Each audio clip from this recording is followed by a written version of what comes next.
आप में से लगभग लोगों का सीपीटी हो गया है काम भर, कि अभी कुछ ऐसे महानुभाव हैं जिनका सीपीटी पर अभी भी काम बाकी है?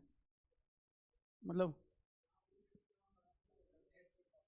जैसे मेंस जो था वो 4 महीने 5 महीने पहले लगभग हो गया था, 13 अगस्त को हो गया था। उसके बाद जितने ऐसे लोग, चालू हो गया है ना, वो स्टार्ट है, ठीक। जो 13 अगस्त को एग्ज़ाम था, मान लिया कि अगर अगस्त में 2 सप्ताह ऐसे भी समाप्त कर दिए, उसके बाद भी कम से कम जिन लोगों को भरोसा होगा कि मेरा तो आएगा ही आएगा, तो उनमें से मेरे कई स्टूडेंट अपना सीपीटी पर काम तब से कर रहे थे। मतलब सितंबर, अक्टूबर, नवंबर और दिसंबर, 4 महीने से ऑलरेडी वो सीपीटी में लगे हुए थे या इंटरव्यू की तैयारी कर रहे थे, याद रखिएगा। क्योंकि उनको था कि हम लोग का तो आएगा ही, और उनका आया भी। ठीक है, सिर्फ एक स्टूडेंट जिसको हमने 62 नंबर दिया था, और शेड्यूल कास्ट कैटेगरी में भी हैं, वो लड़की भी हैं, अभी बीपीएससी में भी इंटरव्यू को लाया हुआ है दोबारा, इसमें नहीं आया। तो कुछ कारण रहा होगा कि 40 नंबर का कट ऑफ भी पार नहीं कर पाई। तो हमको लगता है कि कोई टेक्निकल फॉल्ट रहा होगा, क्योंकि पेपर में कोई दिक्कत नहीं थी कि अगर SC category candidate, SC reservation 35% reservation और मात्र 40 लाना था क्वालिफाई करने के लिए, और जिस लड़की को हमने 62 नंबर से यहाँ दिए हों मार्क्स, अगर हम दिए हों, क्योंकि हम जिसको मिनिमम 49 दिए थे उनको बोल दिए थे कि आपका होगा, क्योंकि हमारा 49 बराबर पटना हाईकोर्ट का 55 नंबर से ऊपर। ठीक है, और 65 तो जरूर है। अगर हम किसी को 61 दिए हैं तो 65 मान के चलिए, तो उनका जो है वो, क्योंकि हम जो पिछली बार पेपर चेक किए थे, एकदम हम दबा के पेपर चेक करते हैं और देख देख के पेपर चेक करते हैं। ये नहीं कि हो सकता है कि जोड़ने में भले एक आध नंबर हमसे गलती हो जाए, नहीं होता है कि फाइनल मार्क्स देने में गलती कर जाएं, लेकिन जब हम पेपर चेक कर रहे थे, चाहे वो एक ही पेपर चेक किए हों किसी का भी, तो आप मान के चलिए कि वो एकदम ऑथेंटिसिटी के साथ पेपर चेक हुआ था, और उसमें हम कोई दिस डेट नहीं, चाहे वो इंग्लिश का पोर्शन रहा हो या फिर आपके हिंदी का पोर्शन रहा हो। तो कई स्टूडेंट्स तो ऐसे थे जिनका पेपर देख करके समझ ही नहीं आया कि उनका मीडियम इंग्लिश है या हिंदी है, मतलब उनका इक्वल कमांड था दोनों साइड में।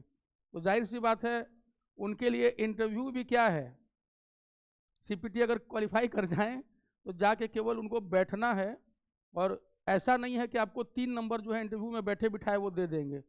एक जब हम देख रहे थे, कोई महानुभाव डाले हुए थे यूट्यूब पर कि केवल बैठने का, जाने का 3 नंबर, ऐसा नहीं होता है। जजेस के पास, ऑनरेबल जजेस के पास पूरा अधिकार है कि अगर वो आपको 0, 1 और 2 बैठा दिए तो आपका 70 और 75 नंबर भी जो आया होगा अगर मेंस में, तो किसी काम का नहीं होगा, आप बाहर हो जाएंगे। तो जो प्रॉपर डिकोरम होगा वो तो मेंटेन करना ही होगा। डरिएगा नहीं इंटरव्यू में, इतना याद रखिएगा, विनम्र बस रहिएगा।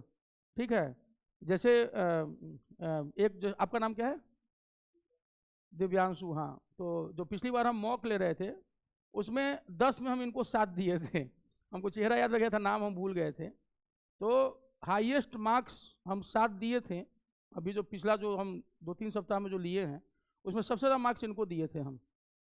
कई लोगों को 6 नंबर मिला है, ठीक है, कई को 5, एक आध 2 को हम 4 नंबर दिए हैं। ठीक है, कई बार आपके केवल एजुकेशनल क्वालिफिकेशन से भी आपको मार्क्स मिल जाते हैं। और दिव्यांशु के साथ क्या है कि हिंदी, चाहे आप इनसे हिंदी में बात कर लीजिए या फिर चाहे आप इनसे अंग्रेजी में बात कर लीजिए, ये इक्वल फ्लुएंसी के साथ दोनों में टप टप टप बोलते चले जाते हैं, जबकि देखने से एकदम ऐसा नहीं लगता। हम जब पहली बार इनका मॉक लेते तो हमको लगा कि शायद ये हिंदी में जाएंगे, लेकिन जब हम इनसे बात करना शुरू किए, और हमारा अपना रहता है कि सामने वाला अंग्रेजी छांटना शुरू किया, तो फिर हम भी अपने फॉर्म में आ जाते हैं और अगर वो हिंदी में है तो हम अपना हिंदी में मस्त रहते हैं। तो इनको देखिए कि एकदम टपा टप अच्छे से लेते चले गए, एजुकेशनल क्वालिफिकेशन सब कुछ ठीक, और आंसर एकदम टू द पॉइंट रहता था, इधर उधर बात घुमा के नहीं, और सौम्य चेहरा, मतलब बहुत सारी चीज़ें जो दिमाग में आती हैं। तो एक ही कैंडिडेट जिनको 7 नंबर दिया था, तो अगर इस चीज़ को ये मेंटेन करके चले गए तो, और मिनिमम अगर आपका कट ऑफ पे है और 7 नंबर अगर आप पा गए पिछली बार के हिसाब से, तो पिछली बार के हिसाब से जो डिस्टेंस है मिनिमम क्वालिफाइंग और जो इंटरव्यू वाला जो नंबर आएगा 7 नंबर, ठीक है, तो 10 में 7 जो पा गए तो हो सकता है कि चांस बन जाए। तो इसका मतलब है कि सबको वो 7 नहीं देंगे, क्योंकि सबको 7 देने का मतलब है कि कट ऑफ अपने आप क्या हो जाएगा, ऊपर। और पिछली बार जो मॉक ले रहे थे उसमें लड़कियों का परफॉर्मेंस गजब का था। तो आप सोच लीजिएगा कि एक तो 35% रिजर्वेशन सबको है ही अपने अपने कैटेगरी में, उसके बाद उनमें से ज़्यादातर लड़कियों का परफॉर्मेंस ऐसा था कि हम चुपचाप देख रहे थे कि ये लेवल कहाँ जा रहा है। सोचते थे कि इसका तो होगा, फिर दूसरी आती थी तो लगता था कि यार ये तो होगा तो इसका भी तो हम ये सोचने लगते थे कि इनमें से छटेंगी कौन। तो जाहिर सी बात है फिर गाज किस पर गिरेगी, जब लड़कियां 35% तो रहेंगी ही रहेंगी, अगर उसके ऊपर वो गई, अब 50% वाला जो उनका अपना रेशियो है 49% वाला, अगर उसको छूने लगी जिस हिसाब से वो पढ़ रही हैं, तो गाज गिरेगी लड़कों पर। ठीक है, क्योंकि लड़कियां सच में जो है अब धीरे धीरे ऊपर उनका लेवल जा रहा है बहुत तेजी से, तो ये ध्यान रखिएगा। लेकिन जो जो बातें समझाए हैं इसका मतलब ये नहीं कि लड़के उसमें नहीं थे, बहुत ऐसे थे जिनको 6 नंबर मिलता चला गया है। और सबसे बड़ी बात कि जो हाईएस्ट मार्क्स जिनको मिला है वो लड़कियों के शानदार परफॉर्मेंस के बावजूद लड़का ही है ठीक है, वापस हम लोग अपने इस पर आ जाते हैं। तो पिछली बार कुछ लोगों ने कहा था कि जो बिहार की जो बदहाली है, जो बैकवर्डनेस ऑफ बिहार, तो अगर इंटरव्यू में पूछा जाए कि बिहार एक पिछड़ा राज्य है, कि बिहार एक बैकवर्ड स्टेट है, आप इसे कहाँ तक सहमत हैं, तो इतना याद रखिएगा कि तुरंत सहमत मत हो जाइएगा। जैसे ही ऑनरेबल जजेस आपसे क्वेश्चन पूछेंगे तो एक चीज देखें ना कि क्वेश्चन गिरा नहीं कि आंसर तुरंत शुरू हो जाता है, थोड़ा पॉज लीजिए 2, 4, 5 सेकेंड का, उनको देखने दीजिए खुद को कि देखिए आराम से, और सोचिए कि जो वो पूछे हैं उसका व्यवहारिक जो है वो उत्तर क्या होगा। रेडीमेड उत्तर तुरंत मत दिया कीजिए, समय लीजिए, सोचने का प्रक्रम दिखाइए कि हम सोच रहे हैं, उस उपक्रम में जाइए। और कि बिहार एक पिछड़ा राज्य है, ठीक है सर, सबसे पहले क्षमा चाहूंगा, सांस्कृतिक रूप से बिहार बिल्कुल एक पिछड़ा राज्य नहीं है, आ गया। कल्चरली हम लोग बहुत स्ट्रांग हैं, हम लोग बहुत रिच हैं। अगर कोई कहे कि बिहार एक पिछड़ा राज्य है, बिहार एक पिछड़ा राज्य आर्थिक क्षेत्र में है।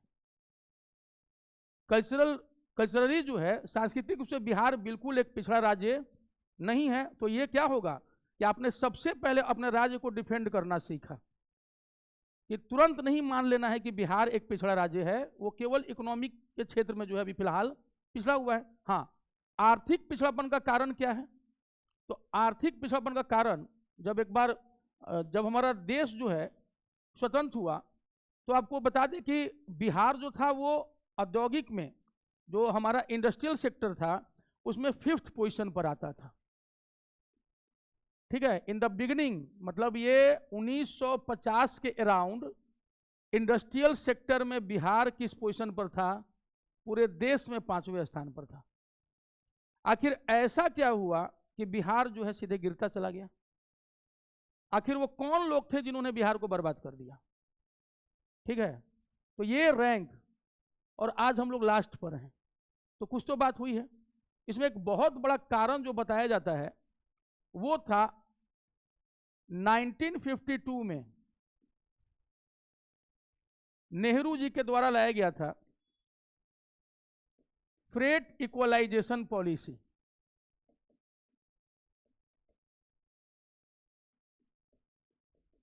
फ्रेट का मतलब होता है माल भाड़ा।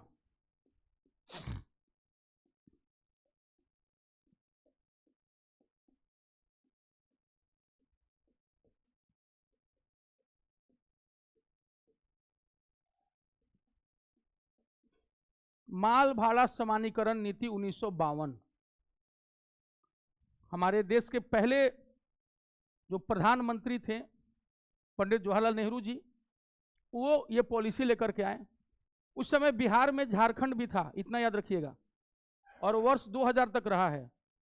इसलिए जो हम लोग इंडस्ट्रियल जो ग्रोथ देख रहे थे बिहार का 5वें नंबर पर, that was just due to Jharkhand, Jamshedpur, TISCO. ठीक है, और हम सभी जानते हैं कि जो साउथ बिहार था तब का, दैट मीन्स आज का झारखंड, उस समय क्या कहलाता था? तब का साउथ बिहार। तो जितने मिनरल रिसोर्सेज छोटा नागपुर के प्लेटों पर थे वो पूरे देश के मिनरल रिसोर्सेज का 40 to 45% है। हमारे भारत में जितने भी मिनरल रिसोर्सेज हैं, खनिज संसाधन, उसका 40 से 45% कहाँ था, कहाँ है, झारखंड।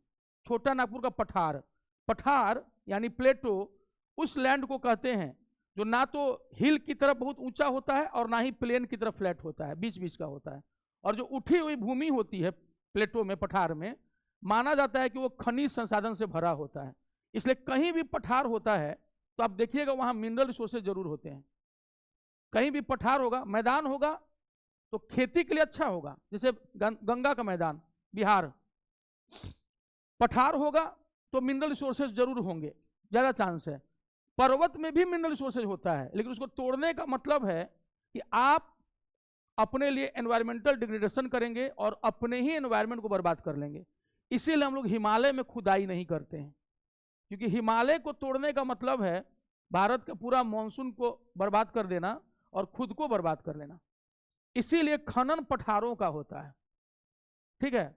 तो झारखंड में हमारा खनिज संसाधन मिल गया। तो एक बात तय की गई शुरू में जब देश हमारा स्वतंत्र हुआ कि भाई जिसके पास खनिज संसाधन ज्यादा हो उसको रॉयल्टी मिलनी चाहिए। आप किसी का लोहा, कोयला, अल्युमिनियम उठा के ले जा रहे हो तो उस स्टेट को रॉयल्टी दोगे कि नहीं दोगे? भाई वहां के लोगों का आप उठा के ले जा रहे हैं। नेहरू जी जब प्रधानमंत्री बने तो डॉक्टर राजेंद्र प्रसाद राष्ट्रपति थे। दुर्भाग्य से सरदार वल्लभ भाई पटेल जो थे उनकी मृत्यु हो चुकी थी, ठीक है, क्योंकि बनना प्रधानमंत्री उनको था। देश के 15 प्रदेश जो कांग्रेस प्रदेश कार्य समितियां थी उनमें से 12 या 13 ने वल्लभ भाई पटेल के पक्ष में फैसला सुनाया था कि प्रधानमंत्री देश का पहला इनको बनना चाहिए। बाकी 2 ने स्वतंत्रता के समय कांग्रेस के प्रेसिडेंट रहे जेबी कृपलानी जी के पक्ष में सुनाया था। नेहरू जी के फेवर में कोई नहीं था। गांधी जी कांग्रेस में नहीं थे जब देश स्वतंत्र हो रहा था, तब तक वो छोड़ चुके थे गुस्से में कांग्रेस को। बताते हैं कि उस मीटिंग में उन्होंने एक पर्ची दी, पटेल जी के हाथ में दिया। पटेल जी ने उसको खोला और मोड़ के अपने जेब में रख लिया, खड़े हुए और बोला कि हम नेहरू जी का नाम प्रस्तावित करते हैं। सन्नाटा छा गया था। और फिर उसको जेबी कृपलानी ने सेकेंड किया, मतलब अपना समर्थन दिया, और इस प्रकार पंडित जवाहरलाल नेहरू देश के पहले प्रधानमंत्री बने। सरदार वल्लभ भाई पटेल 1950 आते आते मृत्यु हो गई सरदार वल्लभ भाई पटेल की, ठीक है। नेहरू जी के टाइम में अब पंजाब जो था सिखों का, हम अलग होंगे, हमको खालिस्तान चाहिए। दक्षिण भारत, तमिलनाडु बृहत्तर तमिल, महाराष्ट्र बृहत्तर महाराष्ट्र, समझ रहा है, नॉर्थ ईस्ट अलग अलग अलग, जम्मू कश्मीर सेपरेट, सारा ठिकरा फूटा हिंदी भाषी राज्यों के सिर। हिंदी भाषी राज्यों को 2 लॉलीपॉप मिले, प्रेसिडेंट एंड प्राइम मिनिस्टर, आई बस समझ में। बाकी सब कुछ मिला जो सीमावर्ती राज्य थे, ताकि तुम भारत से अलग न हो। इसलिए नोच लिया। किसको नोचा? उस समय के दक्षिणी बिहार को यानी झारखंड को, उस समय के पूर्वी मध्य प्रदेश यानी छत्तीसगढ़ को खनिज संसाधन, उड़ीसा को नोच लिया। जो खनिज संसाधन में भारत का सबसे धनी इलाका था, वो सबसे, वहां के लोग सबसे गरीब हो गए। झारखंड का, उड़ीसा का कोयला जल तो रहा था लेकिन रोशनी दे रहा था पंजाब में, हरियाणा में, आई बात समझ में। और नेहरू जी ने, जैसे देखो, कोई भी फैक्ट्री वाला फैक्ट्री कहां लगाना चाहेगा? जहां मिनरल रिसोर्सेज हो। समझिएगा इस बात को, अब समझिएगा, ध्यान से सुनिएगा तो बहुत कॉन्सेप्ट क्लियर हो जाएगा। तो कोई भी फैक्ट्री वाला अपनी फैक्ट्री कहां लगाएगा? पैसे वाला जमशेदपुर में क्यों लगाया 1907 में जमशेदजी टाटा ने अपनी फैक्ट्री? क्योंकि जमशेदपुर में लगाने का एक बहुत बड़ा कारण क्या था? सपोज दिस इज जमशेदपुर, यहां नीचे में नोवा मुंडी है, ठीक है, आयन, जमशेदपुर से धनबाद किधर है? ऊपर है थोड़ा, कहीं भी जहां, ठीक है। झरिया है। झरिया किस लिए फेमस है? कोयला।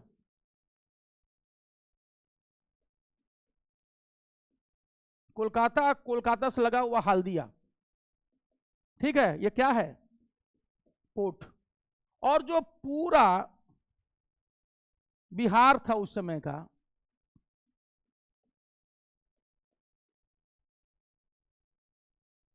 कोयला है, आयन है, पोर्ट है विदेश भेजने के लिए, और मजदूर है सस्ता।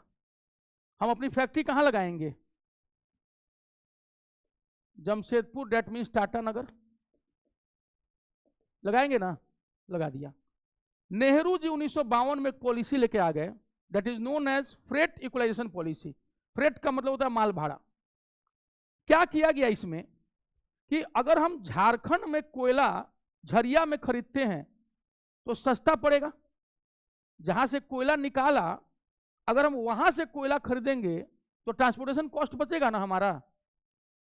नेहरू जी ने क्या कर दिया 1952 में कि अगर आप तमिलनाडु में भी फैक्ट्री खोलेंगे ना अपनी, तो जो झारखंड से जो कोयला आप मालगाड़ी से ले जाएंगे तमिलनाडु तक, गुजरात तक, केरल तक, आंध्र प्रदेश तक, वो ट्रांसपोर्टेशन कॉस्ट को जीरो कर दिया, फ्रेट को।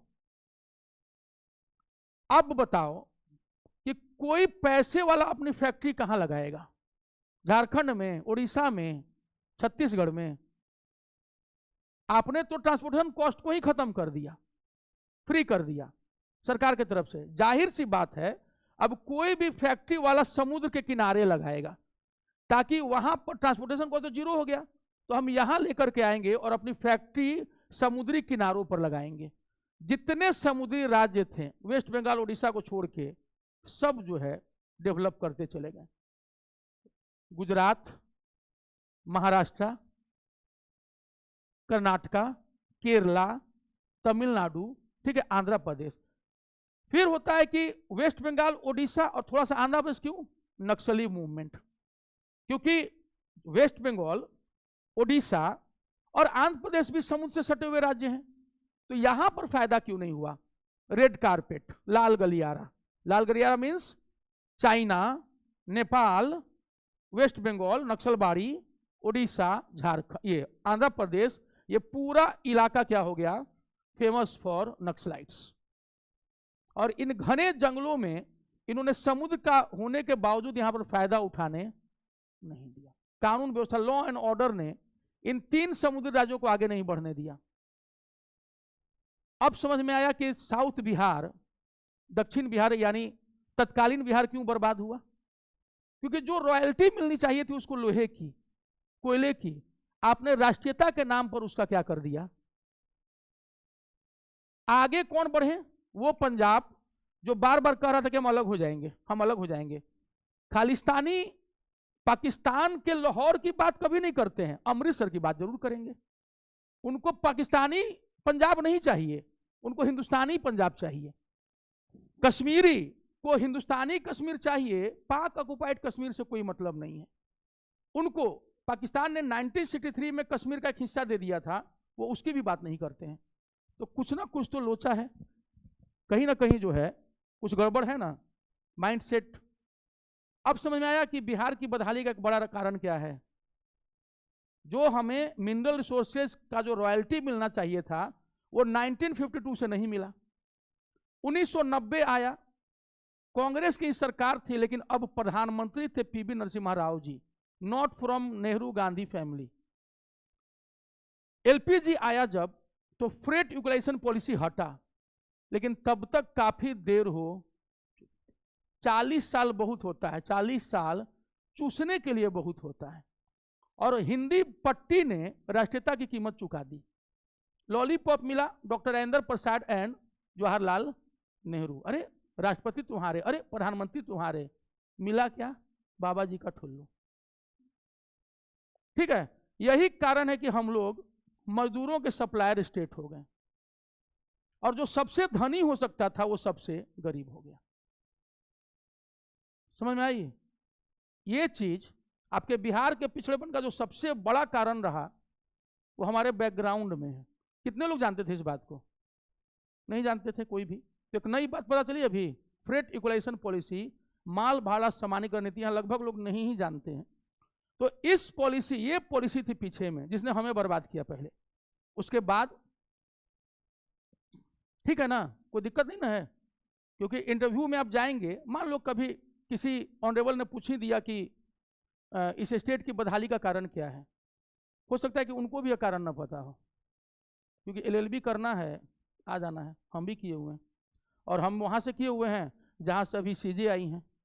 Chief justice of India Chandrachud ji जिस कॉलेज से लॉ किए हैं, उसी कॉलेज से हम भी लॉ ग्रेजुएट हैं, ठीक है, और दिल्ली हाईकोर्ट में प्रैक्टिस भी करते थे। तो दूसरा पॉइंट, नॉर्थ बिहार में बाढ़। नॉर्थ बिहार में बाढ़ पहले क्यों नहीं आता था, अभी क्यों हुआ? हम पिछली बार 70-90 बोलते, उसको 80-90 में फ्रीक्वेंसी बढ़ गई थी, बताए भी थे, बाद में सुधारे थे। हुआ क्या कि जो अपना बिहार है, अब तो खैर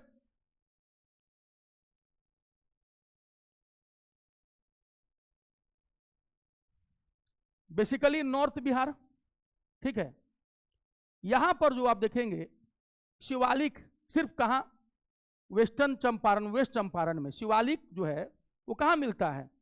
सोमेश्वर श्रेणी के रूप में, सोमेश्वर सीरीज के रूप में, रेंज के रूप में हमें मिलता है केवल वेस्ट चंपारण में। इसके बाद जितनी हिमालय नदियां हैं उन्होंने ना शिवालिक रेंज को ही समाप्त कर दिया, उठने ही नहीं दिया नदियों ने। और इसके पीछे आप देखिएगा तो आपको मिडिल हिमालयाज और आपको ग्रेट हिमालयाज, यही कारण है कि किशनगंज से माउंट एवरेस्ट दिखता है। बिहार का एक जिला है किशनगंज, ठीक है, लास्ट में यहां पर सबसे उधर का, आप देखेंगे कि किशनगंज से अगर साफ रहे सब कुछ आसमान, तो सामने एकदम ठीक माउंट एवरेस्ट दिखता है।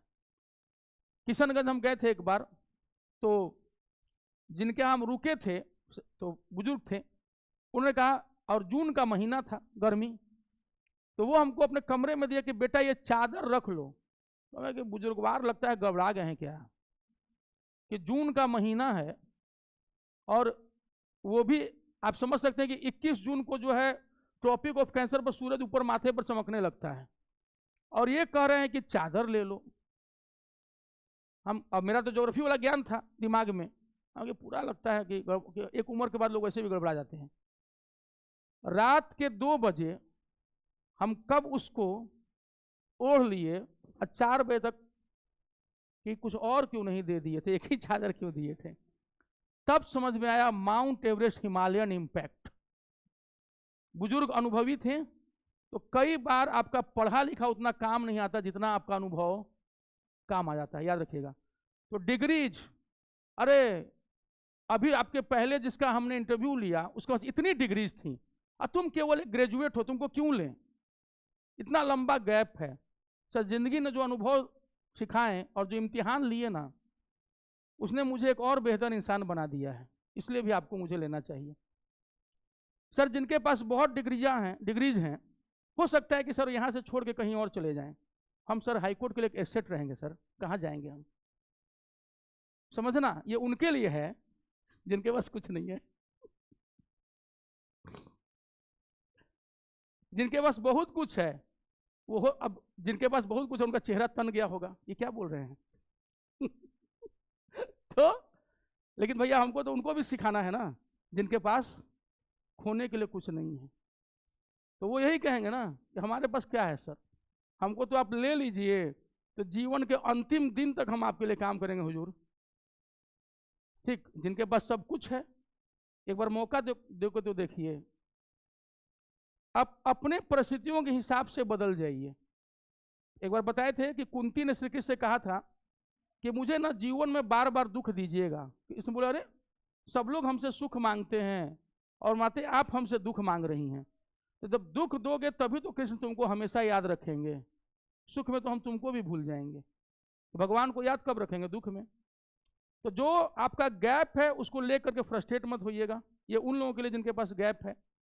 वहाँ पे कहिएगा कि जो मजबूती इस दौरान ने जो जिंदगी ने मुझे दी है वो कोई नहीं दे सकता। और ठीक है कि हमने डिग्रीज नहीं ली, लेकिन जो इम्तिहान हमने अपनी ज़िंदगी में दिए हैं वो इन डिग्रीज से कहीं ज़्यादा है सर, मिलॉर्ड या सर, जो भी आप बोलेंगे उस समय। इन जो ध्यान दीजिएगा। वापस यहाँ जाते हैं। हमारे यहाँ अंग्रेजों ने जो है इस इलाके में, ये एक जो सबसे शुरुआती पट्टी होती है इसको कहते हैं भाबर, ठीक है, this is known as Bhabar. और इससे डबल एक पट्टी होती है, ये वाली पट्टी सेकेंड नंबर, इसको कहते हैं तराई। और ऊपर में हिमालय है। हिमालय की ऊंचाई इतनी है, एक फिजिक्स में जैसे आप पढ़िएगा कि नॉर्मल लैप्स रेट, जैसे जैसे हम लोग ऊपर जाते हैं जो पार्थिव विकिरण का टेरेस्ट्रियल रेडिएशन वो कम होता जाता है और ठंड बढ़ती जाती है ट्रोपोस्फीयर में। निचले वायुमंडल जो है ट्रोपोस्फीयर, क्षोभ मंडल, उसमें ठंड जो है वो बढ़ती जाएगी। जैसे हिल पर चढ़ते जाएंगे तो 3.5-4 किलोमीटर तक जाते जाते बर्फ जमना शुरू हो जाता है। और जब सूरज जब जून में आ जाता है ट्रॉपिक ऑफ कैंसर के पास, तो हिमालय का बर्फ पिघलता है और नदियों में पानी आना, बर्फ पिघलने से पानी आना शुरू। और मानसून, क्योंकि जब सूरज आ जाता है नॉर्थ इंडिया में तो उसकी गर्मी से, तपिश से नीचे की हवाएं जो हैं गर्म होकर ऊपर उठ जाती हैं और हिंद महासागर से हवाएं पानी लेकर के आ जाती हैं। तो दो काम होता है गर्मी में, एक तो हिमालयन रिवर्स का बर्फ पिघल के पानी आ जाता है फर्स्ट, दूसरा बारिश से पानी। इसलिए कहा जाता है कि चतुर्मास 4 महीने जून जुलाई अगस्त सितंबर में नदी में जाना नहीं चाहिए, क्योंकि पानी बढ़ जाता है, फ्लो में उठा के अच्छे से तैराकों को लेकर के चला जाता है। आप जरूर याद रखिएगा, न्यूज़पेपर्स में आता है जून जुलाई अगस्त में सबसे लोग नदियों में डूबते हैं, ठीक है। उस समय यहां जो था, ये जो तराई बेल्ट देख रहे हो ना, ये सेकंड वाला, हम इसको क्या बताए हैं, इसको क्या नाम दिया हमने, सबसे ऊपर वाले को क्या नाम दिया हमने, भाबर। भाबर अपने बड़े बड़े चट्टानों के लिए फेमस है। होता क्या है कि उसके ठीक उधर जो है माउंटेन्स हैं और नीचे में फुटहिल्स है, यानी कि जहां पर गिरिपद, जहां माउंटेन का पैर है। तो कई बार आप देखिएगा कि भूस्खलन, हिमस्खलन होता है, लैंडस्लाइड, और बड़े बड़े चट्टान कहां से गिरते हैं, माउंटेन से। तो वो नीचे जहां गिरते हैं, तो नदियां जब आती हैं उन बड़े बड़े बोल्डर्स के नीचे से वो जाती हैं। तो भाबर में ऐसा लगता है ना कि नदियां गायब हो गई हैं। तो क्वेश्चन आता है कि किस पट्टी में नदियां गायब हो जाती हैं, अदृश्य हो जाती हैं, तो डेट इज भाबर, कि जहां पर वो डिसअपियर हो जाती हैं। तो होती जरूर हैं, लेकिन चूंकि ऊपर में बड़े बड़े बोल्डर्स रहते हैं इसलिए पता नहीं चलता है। और बाद में वो नदी जब आगे बढ़ती थी, तो जो ये तराई बेल्ट है ना, this was famous for jungles, खूब पेड़ था, खूब तराई में। और ये पेड़ आपको याद रखिएगा, चंपारण से, चंपा के अरण्य, चंपा के जंगल से लेके पूर्ण अरण्य तक था, पूर्णिया तक। आई बात समझ में? अरण्य का मतलब जंगल होता है संस्कृत में। तो चंपा का अरण्य से लेके पूर्ण अरण्य, पूर्णिया तक जंगल ही जंगल था। अब ये जंगल करते क्या थे कि जो हिमालय नदियां निकलती थी वहां से, तो पेड़ क्या करता है, मिट्टी को बांध के रखता है कि छोड़ देता है, जो पेड़ की जो जड़ें हैं, रूट्स हैं, वो उसको बांध करके रखती हैं, ठीक है। इससे क्या होगा कि नदियां आती तो थी लेकिन अपने चैनल में मिट्टी नहीं लाती थी, कम लाती थी, ठीक है। उनका रास्ता क्या रहता था, ऑल क्लियर। फिर नॉर्थ बिहार के इन इलाकों में आप देखिएगा, चंपारण साइड में चौर खूब मिलेगा, चौर, मन, सरेया मन, चौर और मन लोलैंड्स होते हैं, लोलैंड्स, जिसमें पानी आके बैठ जाता है जगह जगह, जैसे पोखरा हो गया। दरभंगा और मधुबनी दो ऐसे इलाके जहां हजारों की संख्या में तालाब थे, सैकड़ों नहीं, हजारों, 2-2 हजार से ज्यादा तालाब थे। कहां, मधुबनी और दरभंगा में। आज उन तालाबों की संख्या 10% रह गई है, जहां 100% थी। अब लोगों ने उस पर घर बना दिए हैं, सब कर दिया, खत्म कर दिया, बर्बाद कर दिया आज पूरे इलाके में। प्लस ये इलाका लोलैंड था, लोलैंड आज भी है, पूरा का पूरा धंसा हुआ है। कोसी का पानी आकर के सहरसा, मधेपुरा सुपौल, पूर्णिया, किशनगंज, अररिया में आकर के क्या हो जाता है, बैठ जाता है। अब हटाइए, आप कहां निकालिएगा पानी को, ठीक है। लेकिन उस समय तराई में जो ये जंगल था ना, ये क्या करता था कि पानी के फ्लो को रोकता था। जंगल क्या करते थे, उसको रोकता था, एक बैरियर का काम करता था, जिसके चलते पानी का फ्लो कम हो जाता था ढलान पर। दूसरा, इतने ज्यादा तालाब थे नेचुरली कि पानी एक्स्ट्रा जो होता था फ्लड के टाइम में, वो क्या हो जाता था, मेंटेन हो जाता था। इसलिए बाढ़ बेल्ट होने के बावजूद इसमें बाढ़ की विभीषिका झेलनी नहीं पड़ती, ठीक है। मनुष्य ने अब खेलना शुरू किया प्रकृति के साथ। अंग्रेज आए और उन्होंने इन जंगलों को काट दिया। आपको याद होगा भारत में पहली ट्रेन कब चली थी, 1853 में। और south Bihar was rich for minerals, is rich for minerals. अभी भी झारखंड देख लो। अंग्रेजों ने रेलें चलवाई दो कारणों से, आपकी सुविधा के लिए नहीं चलाई। रिवोल्ट होगा बेटा, सेना तुरंत पहुंच जाएगी भारत के किसी भी कोने में। दूसरा, मिनरल रिसोर्स खींच के इंग्लैंड पहुंचा दो। अब ट्रेन चलेगी तो पटरी चाहिए। अब पटरी चाहिए तो लोहा तो चाहिए, बीच में लकड़ी चाहिए, ताकि पटरी गर्मी में फैले नहीं और ठंड में सिकुड़े नहीं। और लकड़ी कहां से मिलेगा, जंगल से। तराई का जंगल साफ हो गया। प्लस रेवेन्यू, एग्रीकल्चर रेवेन्यू, इसके लिए खेती होनी चाहिए कि नहीं होनी चाहिए। तो जंगल में खेती कीजिएगा या जंगल को काट के मैदान में, जंगल को काट के मैदान में। तो उनको ट्रेन्स के लिए लकड़ी चाहिए थी, पटरी के लिए। उनको कृषि करने के लिए, एग्रीकल्चर करने के लिए प्लेन चाहिए था ना कि जंगल चाहिए था। प्लस जंगल में कई संसाधन थे जिनको लूट करके वो कहां ले जा सकते थे, इंग्लैंड। उन्होंने लूटना शुरू किया और हम भारतीयों ने उसमें हेल्प करना शुरू किया। मजदूर उपलब्ध थे फ्री ऑफ कॉस्ट, नहीं मजदूरी करोगे तो मारेंगे।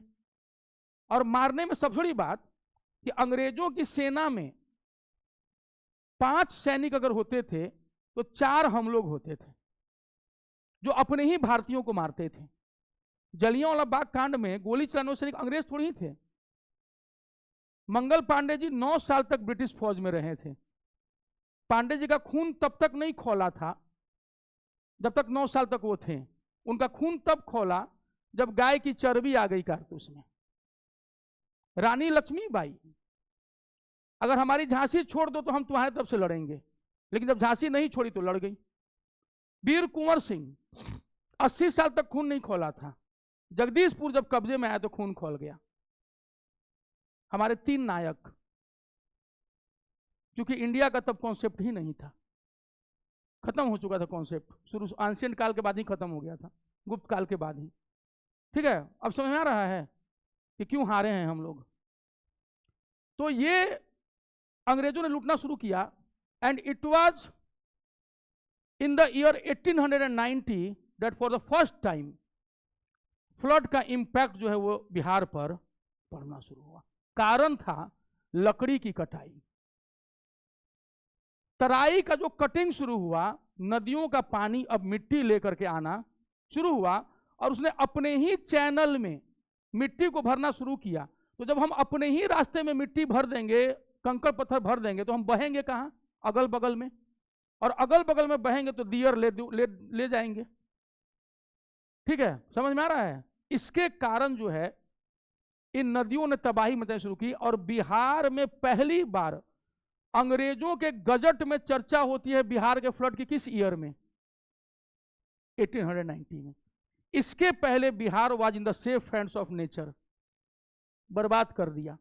तराई काटा, तो ये तराई इधर गोरखपुर में भी है। आप देखिएगा उधर गोरखपुर है, महाराजगंज गोरखपुर, एक महाराजगंज सिवान में है, एक महाराजगंज इधर आपको दिखेगा यूपी में।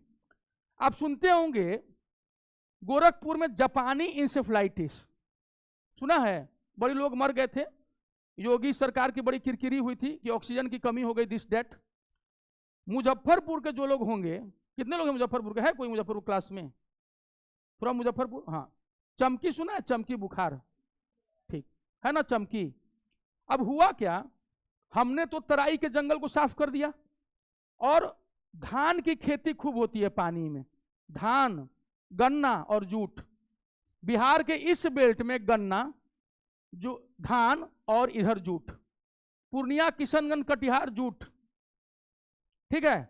और ये देखना चंपारण में गन्ना, शुगर केन, ईख, ठीक, और धान। पानी में 3 फसल, धान का मतलब वीट, सॉरी ये पैडी, राइस, राइस हम वीट बोल गए गेहूं का, तो धान का मतलब पैडी, राइस, गन्ना यानी शुगर केन, एंड जूट जिसको हिंदी में पटसन बोलते हैं।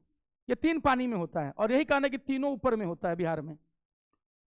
तो जब तराई को काट दिया हमने, तो जो नदी आई तो पानी रहा, और उसमें हमने खेती करना शुरू किया।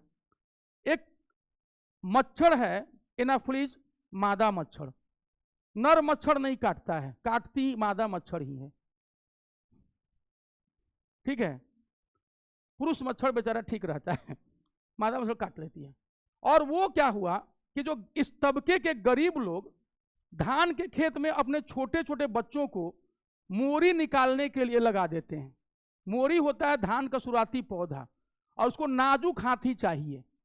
नाजुक हाथ अगर नहीं तो पता चला कि कोई टूट गया, वो उसको उसी समय कोई मजबूत आदमी मोड़ मार दिया, बड़ा प्यार से उसको निकालना पड़ता है ताकि वो खराब नहीं हो पहले ये में। तो मोरी वाले काम में छोटे छोटे बच्चों को लगा दिया जाता है, और बच्चों को खेत में हाफ पैंट पहना के उतार देते हैं। और जो मादा मच्छर एनाफ्लिज वो घुटने से नीचे ही काटती है, आप देखिए ऊपर। इसीलिए कहा जाता है कि अगर डेंगी से, सारे लोग डेंगू बोलते हैं लेकिन एग्जैक्ट प्रोनाउंसिएशन डेंगी है, ठीक है, डेट इज नॉट डेंगू। लेकिन अब इतना ना डेंगू डेंगू कर दिया कि हम डेंगी बोलेंगे तो हम ही पहुंच देंगे सब।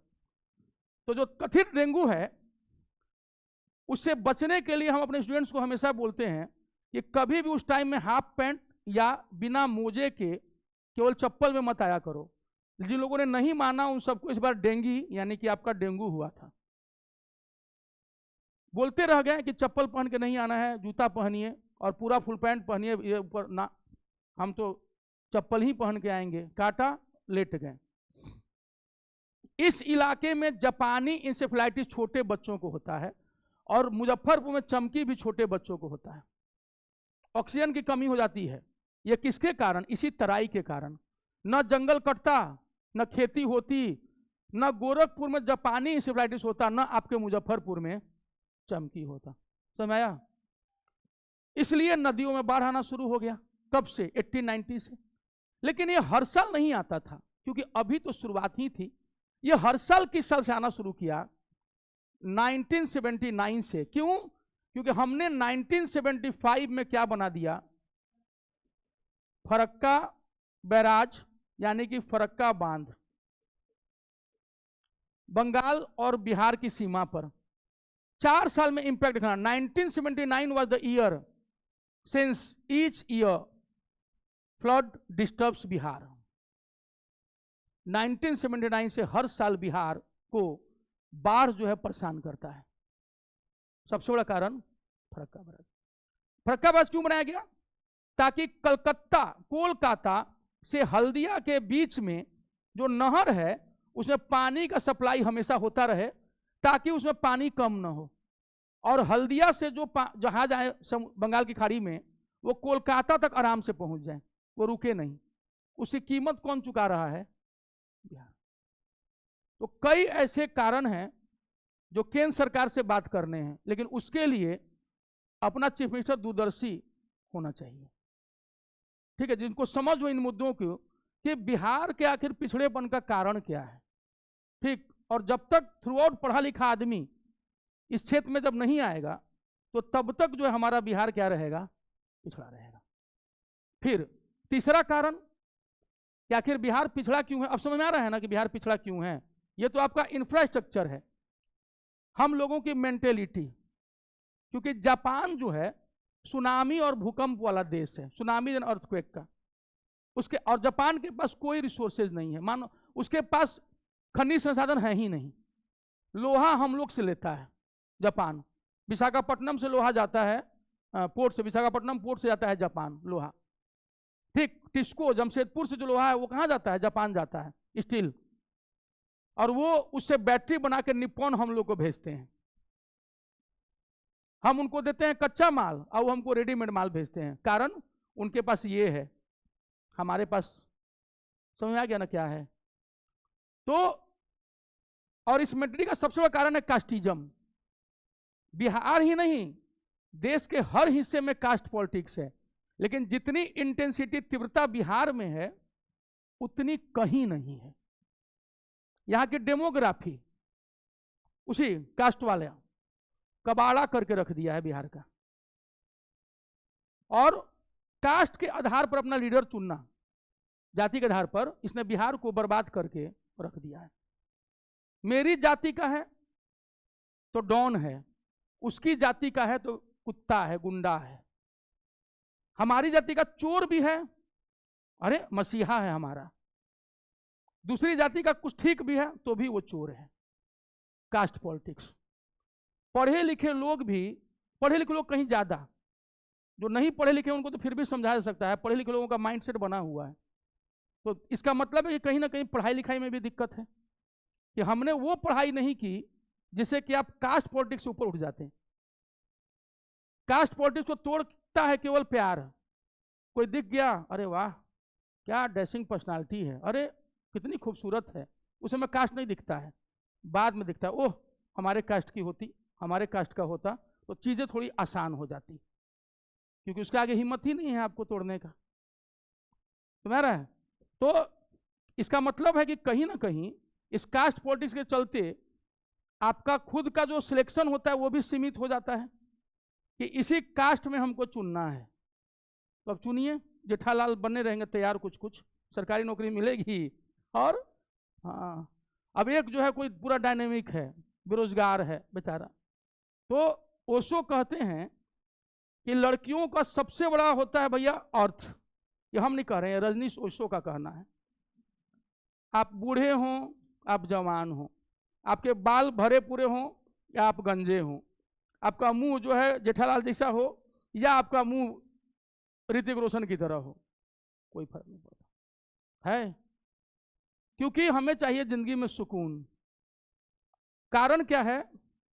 जब गरीबी दरवाजे पर खटखटाती है तो प्यार जो है खुली खिड़की से निकल जाता है। गया तो जैसी गरीबी दरवाजे पर खटखट, प्यार जो है खिड़की से गायब। तो इसलिए सबसे जरूरी चीज है मुद्रा। बिहार कास्ट पॉलिटिक्स अपनी जगह, उसके बाद एक और है राजनीति का अपराधीकरण, क्रिमिनलाइजेशन ऑफ पॉलिटिक्स। यहां राजनेताओं के द्वारा गुंडों को संरक्षण दिया गया, उनको विधायक, सांसद, मंत्री तक बनाया गया, और हर पार्टी इसमें डूबी हुई है। आप किसी एक को कहिएगा इसमें, इस हमाम में सभी नंगे हैं, सब उसको लेना चाहते हैं जिसमें जितने की कैपेसिटी हो, चाहे वो कितना बड़ा गुंडा क्यों ना हो। एक समय आया, गुंडों ने सोचा कि हम तो नेताजी को जितवाते हैं, हम ही चुनाव क्यों ना लड़ जाएं, तो ये भी हुआ। और जब तक अच्छे लोग इंडियन पॉलिटिक्स में नहीं आएंगे तब तक गुंडे हम पर शासन करते रहेंगे। ठीक है, याद रखिएगा। और तो फिर बिहार में नौकरी केवल 5% लोगों को है। पूरे बिहार के पॉपुलेशन में कितने लोग जॉब में हैं? 5% लोग। हाँ सर विवेक, इसी बात पे हाँ बोले होंगे। तो बिहार में जॉब कितने % लोगों को है? उसमें भी 1.57% लोग ही सरकारी नौकरी में है।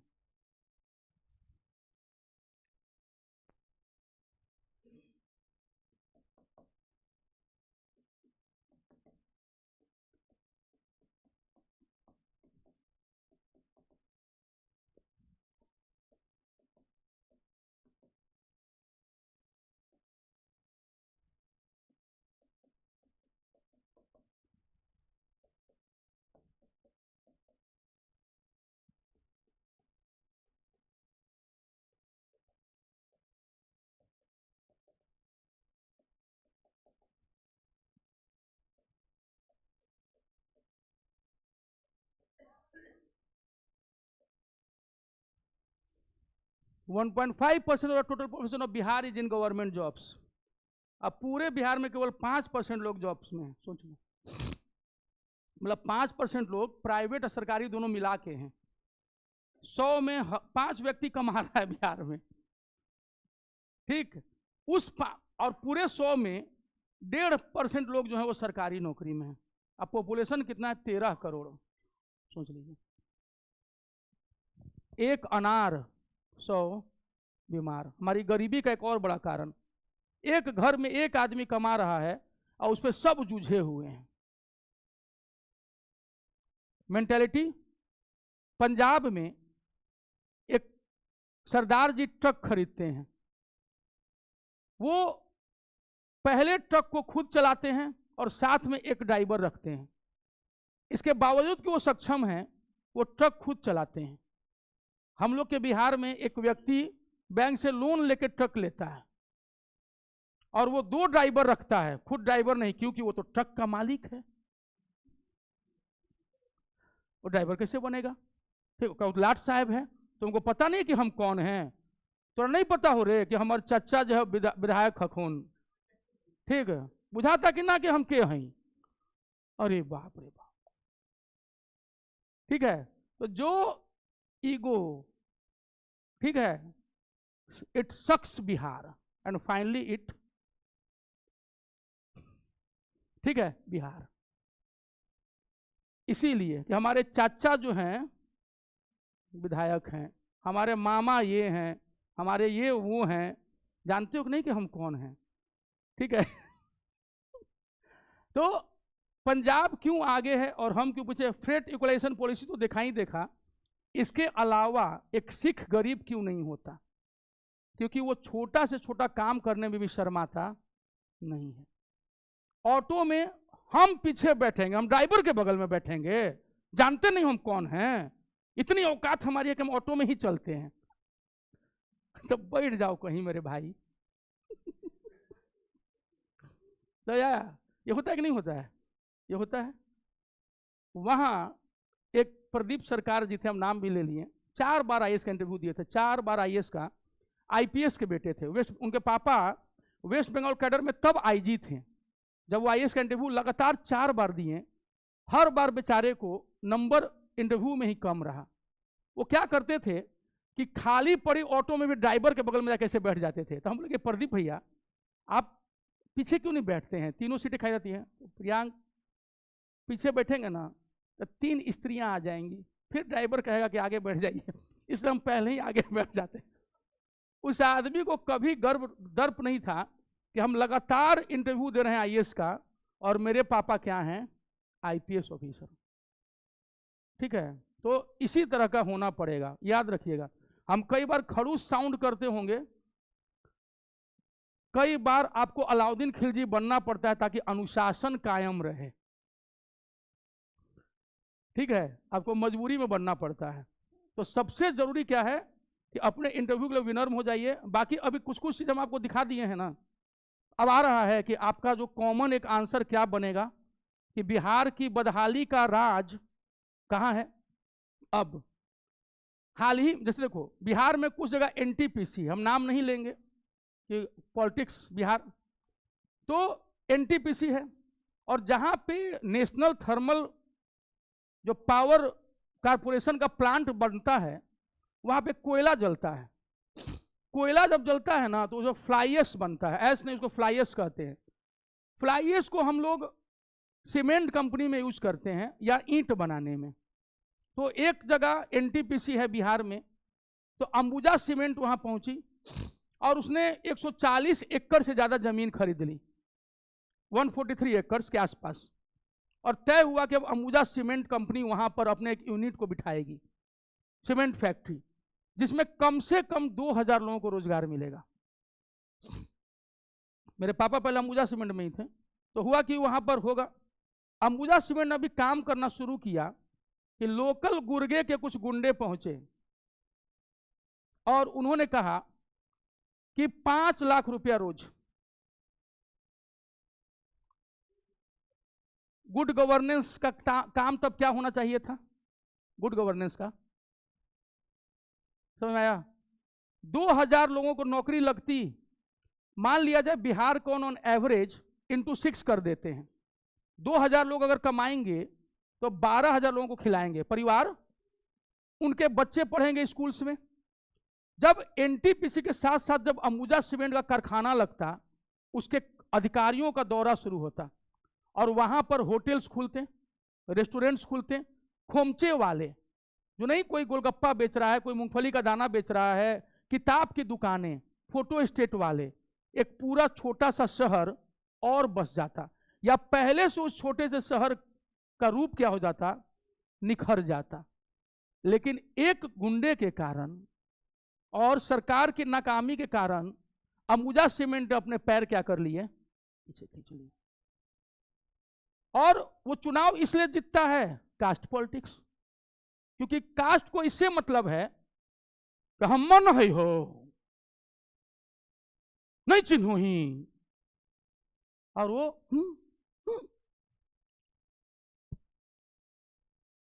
पंजाब होता, हरियाणा होता, केरला होता ना, पंखा में उल्टा लटका करके ना चला देते डॉन को पब्लिकली। ठीक है, उसके बाद सारा डॉनगिरी जो है, कास्ट पॉलिटिक्स, हम ये हैं हम वो हैं, सब भूल जाता। आप फलनवा अवतार के वंशज हैं, आप ढलनवा अवतार के वंशज हैं, आप चिलनवा अवतार के वंशज हैं। अंग्रेज आए तो सारा अवतार का वंशज बराबर कर दिए। आई बात समझ में? तो बाप दादा और परदादा अंग्रेजों के गुलाम थे, तो इसलिए अपनी गर्मी जो है ना अपने पॉकेट में रख लीजिए। और ये बता दीजिए हमको कि अगर आपके परबाबा गुलाम नहीं थे अंग्रेजों के, तो फिर आपको सैल्यूट है। आप जितने बड़े जमींदार थे, आप निसंदेह उतने ही बड़े तलवा चाट थे। इसलिए वो सब नहीं। ये भी हम बता दें कि हमारे परनाना अपने जमींदार थे। आई बात समझ में? ये तब वो हम बोल रहे हैं, ये इसलिए भी नहीं बोल रहे हैं कि हम किसी के पैरोकार बने हुए हैं, हम इसलिए भी बोल रहे हैं कि हम निष्पक्ष रहते हैं चीजों में। ठीक, बाढ़ हमारा ननिहाल है और रोहतास जिला हमारा घर है, तो बिहार का सबसे साक्षर जिला हमारा रोहतास है। अब बाढ़ और किसी सिंह का, उससे हमको क्या मतलब है? हमको किसी सिंह फिंग पठान खान से फर्क नहीं पड़ता है। तो हम अपना, मेरे लिए भारत सबसे पहले, उसके बाद मेरा बिहार है। आपकी कास्ट जाति कोई, उससे हमको कोई फर्क नहीं पड़ता। ठीक, हम हमेशा इंसान के लिए खड़े रहते हैं। और आप पता कर लीजिएगा, मेरे किसी भी स्टूडेंट को कहीं कोई दिक्कत होती है तो हम उसकी जाति या ये सब नहीं पूछते हैं, हम सबसे पहले उसकी मदद के लिए तैयार हो जाते हैं। जो मेरे स्टूडेंट होंगे वो बताएंगे आपको। तो ये चीज़ याद रखिएगा कि हम लोग आज के अपने क्लास में कुछ कुछ चीज़ सीखे हैं कि बिहार की बदहाली में क्या क्या रहा है, उसको ना क्रम से सोच लेना मन में, तो बहुत सारी चीज़ें आपके दिमाग में आ जाएंगी। ठीक है, तो बाकी धीरे धीरे हम बताते जाएंगे, नहीं तो बहुत लोग हमको भी गरियाने लगते हैं कि both are chips of the same block. इसको हिंदी में कहते हैं दोनों एक ही थैली के चट्टे बट्टे हैं। हाँ हाँ, लैंड रिफॉर्म आया था, उसी समय आया था, उस पर बता देंगे। तो बोले कि अभी आगे हम बताते चलेंगे। लैंड रिफॉर्म्स आया था, बिहार पहला स्टेट है लैंड रिफॉर्म्स लाने वाला। ठीक है, तो उसका भी हम बताएंगे आपको, लैंड रिफॉर्म्स का अगली क्लास में बता देंगे। आज थोड़ा कुछ और बता देते हैं। ये देख रहे हैं, सबसे ज़्यादा जो इंटरव्यू कॉल है यहाँ से आया है। हम अभी तक 100 से ऊपर मॉक ले चुके हैं। 20 से 25 लोग ज्ञान की इस धरती से हैं, नालंदा विश्वविद्यालय। ठीक है, नालंदा के बारे में एक जगह है, बस अभी याद रखना, लाइन से मुझे बताते चले जाएंगे। एक सराय टीला है यहाँ। ठीक है, ये आपका काम है नालंदा वालों का कि खोज लीजिएगा। सराय टीला में एक गुफा मिली है, केव। ठीक है, वहां पे केव पेंटिंग के साक्ष्य मिले हैं, यानी कि गुफा चित्रकारी, गुफा चित्रकारी। और ये है पाल वंश के समय का, यानी आज से 1000 साल पहले का। ठीक है, पाला डायनेस्टी।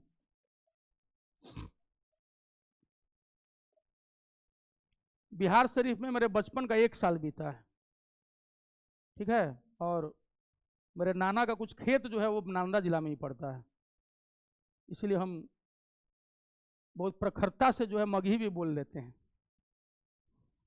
ठीक है, भोजपुरी तो खैर हम, और हम यहाँ से हैं, इस जिले से। 91 में कैमूर हम लोग से अलग हो गया था, छोड़ के चला गया। भभुआ जिले का नाम कैमूर है, ठीक है। नालंदा जिला में सराय टीला एक है, जहां केव पेंटिंग मिला है, किस काल का? पाल वंश का। माना जाता है कि ये अजंता की गुफा कला से प्रभावित था, और इसने आगे चल के मधुबनी पेंटिंग को प्रभावित किया। इसने आगे चल के किसको प्रभावित किया?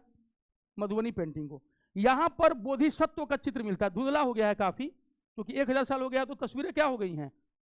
ब्लरी हो गई हैं, ब्लरी, धुंधली, ठीक है, BLURRY, ब्लरी।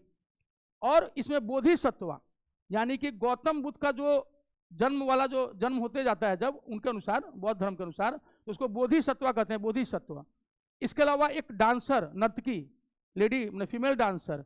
इसके अलावा हाथी, घोड़ा, एलिफेंट्स एंड हॉर्सेज के चित्र मिले हैं। कहाँ से? सराय टीला। कहाँ? नालंदा में, नालंदा डिस्ट्रिक्ट में, ये याद रखिएगा। नालंदा डिस्ट्रिक्ट में बिहार सिर्फ इसका मुख्यालय है। मुख्यालय को अंग्रेजी में हेडक्वार्टर्स बोलते हैं। It is not headquarter, it is headquarters, और वो बहुवचन नहीं, सिंगुलर है, हेडक्वार्टर्स।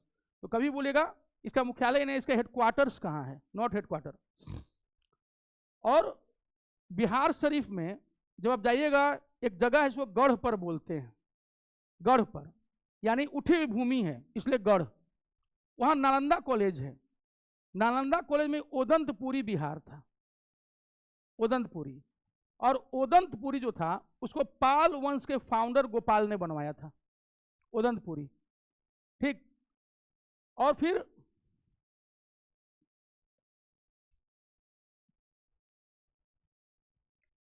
जो विहार असल में होता क्या है,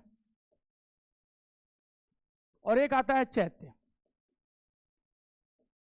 इसी के नाम पे हमारा नाम क्या पड़ गया? बिहार। होता क्या है कि जो गुफा सब होते थे, ठीक है, पहाड़, पहाड़ है, ठीक, यहां पर राजाओं ने या इन लोगों ने क्या किया, पहाड़ों को कटवा कटवा करके गुफा जो बना, उसको ना रहने लायक रूम बना दिया। तो विहार जो थे, दीज विहाराज, ये निवास स्थान, दीज वे रेसिडेंशियल रूम्स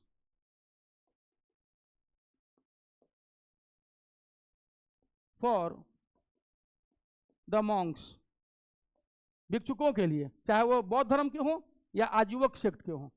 ये हुआ विहार। तो फिर चैत्य क्या था? चैत्य जो था, दैट वाज मेडिटेशन हॉल, ध्यान करने के लिए जो हॉल बना, प्रार्थना कक्ष, उसको कहा गया मेडिटेशन हॉल, ठीक है।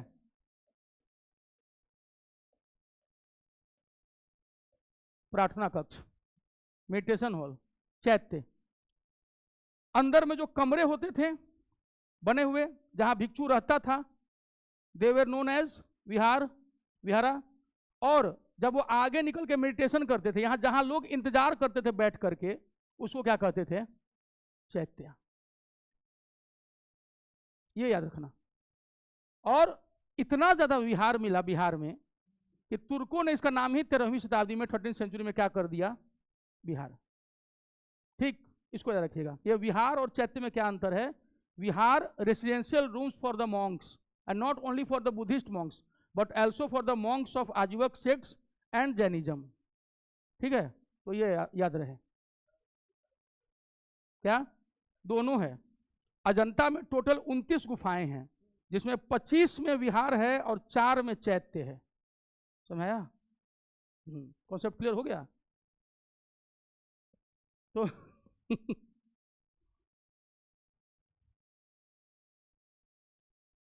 लेकिन बता हम रहे, हम कभी अजंता नहीं गए हैं। महाराष्ट्र गए हैं, लेकिन मन नहीं करता। दिल्ली में 17 साल रहे हैं, कभी लाल किला नहीं गए। एक बार गए थे, जबरदस्ती कोई लेकर चला गया था, ठीक। कुतुब मीनार कभी नहीं गए, लेकिन पूछिएगा तो सब बता देंगे, पढ़ पढ़ के, ठीक है। नालंदा जिला में सराय टीला,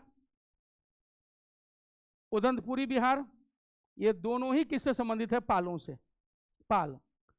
लेकिन जो नालंदा विद्यालय, जो विश्वविद्यालय है, नालंदा विश्वविद्यालय, गुप्त काल में एक राजा था, कुमारगुप्त। उसके काल में बना था। ये प्रमाणित नहीं है कि उसको कुमार गुप्त ने ही बनवाया था, इतना याद रखिएगा। नालंदा विश्वविद्यालय कुमार गुप्त के समय में बना था। Still it is not proved कि रियल में उसको बनाया कौन था या बनवाया कौन था। ठीक है, तो कुमार गुप्त फर्स्ट 414 टू 455 एडी ईस्वी, 414 से 455 के बीच में था। और इसी के समय जो था नालंदा विश्वविद्यालय यूनिवर्सिटी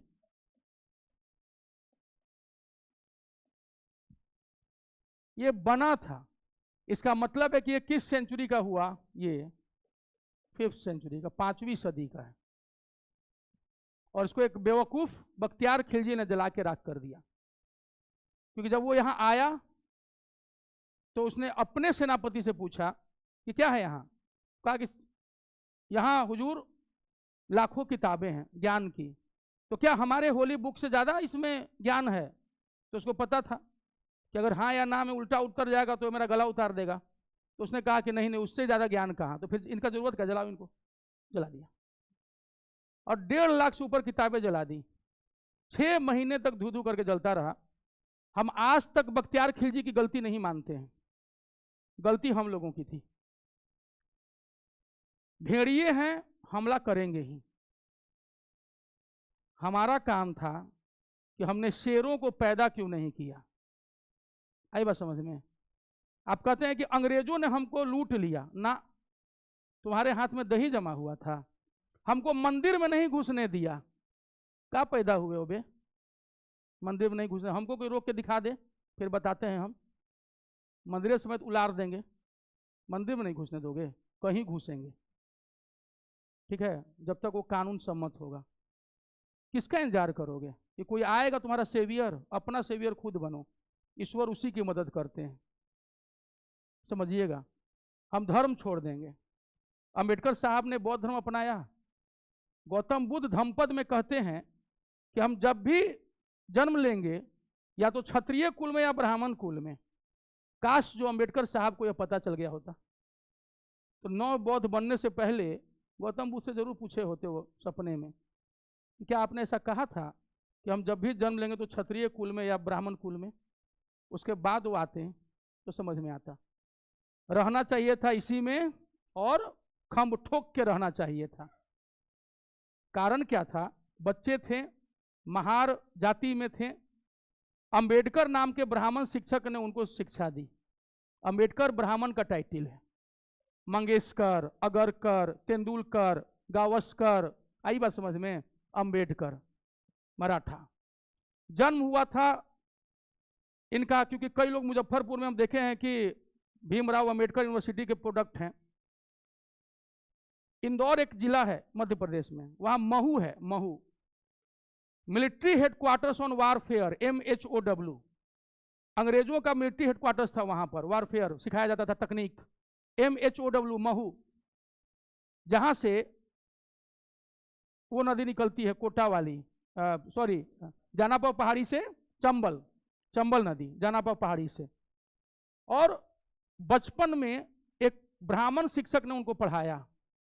क्यों पढ़ाया होगा, वो तो कथित अछूत थे, नहीं पढ़ाता वो ब्राह्मण, छोड़ देता, हम ब्राह्मण नहीं हैं। दूसरा, एक क्षत्रिय बड़ौदा रियासत के राजा सयाजी राव गायकवाड़ द्वितीय ने स्कॉलरशिप दिया। लंदन भेजा पहले, बाद में अमेरिका भेजा, 2 बार भेजा है। ठीक है, डबल PhD थे, double PhD। Matric 3rd division में पास किए थे। लोग हंसते हैं, उस समय एक भारतीय का 3rd डिवीजन में भी पास कर जाना, जहां पेपर अंग्रेज चेक करते थे, बहुत बड़ी बात थी। 30,000 बुक्स पढ़े थे और उनसे लॉजिकल नेता हिंदुस्तान में कोई पैदा नहीं हुआ है। बिना किसी आरक्षण को अम्बेडकर बने। आरक्षण मिलने के 75 साल बाद भी दूसरा अम्बेडकर पैदा नहीं हुआ। इसलिए आरक्षण कोई समस्या का समाधान नहीं है, इसको हमेशा याद रखिएगा। अम्बेडकर साहब हमेशा से उसके खिलाफ रहे थे। फिर कम उम्र में उनकी शादी हो गई थी, उनकी पहली पत्नी मर गई।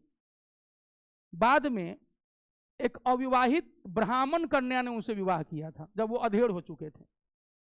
मरने से कुछ साल पहले उनसे कई वर्ष छोटी, हमको याद नहीं आ रहा एग्जैक्टली 18 साल या कितने साल छोटी थी, उस लड़की ने उनसे विवाह किया, एक अधेड़ से, ऑलरेडी शादीशुदा विधुर से, मतलब जो पहली पत्नी होने के बावजूद। ठीक है, ब्राह्मण ने शिक्षा दी थी शुरुआती, एक क्षत्रिय ने उनको पढ़ने के लिए इंग्लैंड और कहाँ भेजा, अमेरिका, और उनसे शादी किसने की, उनके विधुर होने के बावजूद, अधेड़ होने के बावजूद, एक ब्राह्मण कन्या ने। क्या उन तीनों के मन में कास्ट को लेकर कुछ दिक्कतें थीं? और नहीं, अगर सपोर्ट किया होता तो अम्बेडकर साहब अम्बेडकर बन पाते? नहीं बन पाते। इसे इस चीज को याद रखिएगा हमेशा। ठीक है, 30,000 बुक्स पढ़े थे, और जब वो बॉम्बे यूनिवर्सिटी में पेपर चेक करने के लिए आए तो वहां उन्हीं के बिरादरी से संबंधित एक युवक आए, पुरुष आए, अपने बेटे की पैरवी के लिए कि बेटा फेल हो जाएगा, मार्क्स बढ़ा दीजिए। कहना जुगाड़ नहीं, आज तो हम इसको मार्क्स दे देंगे, लेकिन हम अपने ही समुदाय के एक युवक को बर्बाद कर देंगे, क्योंकि कहो इसको मेहनत करके अगली साल कॉलेज में टॉप करें। हाँ, अब पूछिए अपना सवाल। 30,000 बुक्स, पता नहीं, हम तो अभी आउटलुक में पढ़े थे 30,000 बुक्स, 52,000 बुक्स हो सकता है, तो हम इसमें पढ़े थे आउटलुक में, इंग्लिश वाले में आया था कि उसमें जो लिखे थे उनके पोते थे, मतलब अम्बेडकर साहब के, तो वो बताए थे 30,000 बुक्स, तो हमको लगा। ठीक, हाँ, चलिए, आज की क्लास ठीक है ना? खराब तो नहीं लगा? कुछ सीखने को मिला? जिला वाइज आगे जाएंगे, नालंदा वाले याद रखना, सराय टीला नालंदा का काम करेंगे, फिर पटना, वैशाली, और फिर बाकी जिलों पर थोड़ा थोड़ा काम कर लेंगे हम लोग बचे हुए दिनों में। ठीक है क्या? अरे भागलपुर हम पूरा बता दें, काहे चिंता कर रहे हैं, भागलपुर भाग्य भद्र। ठीक है, चलिए। हर्ष, बिहार शरीफ का पुराना नाम उदनपुरी है। अच्छा,